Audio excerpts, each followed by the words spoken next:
Part 1 with Ismail Stories.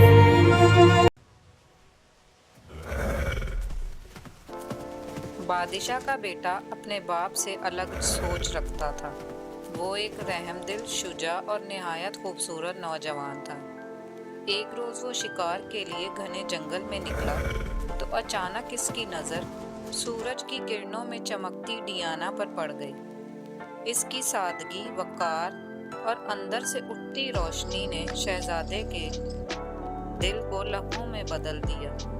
वो बेसाख्ता बोला, मैं इसी लड़की से शादी करूंगा।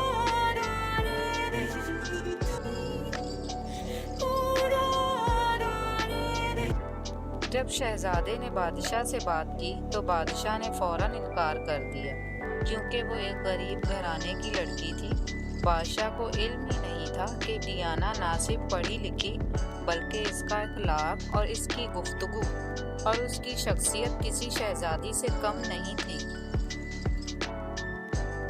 बादशाह ने अपने सिपाहियों के जरिए डियाना को बुलाने का हुक्म दिया।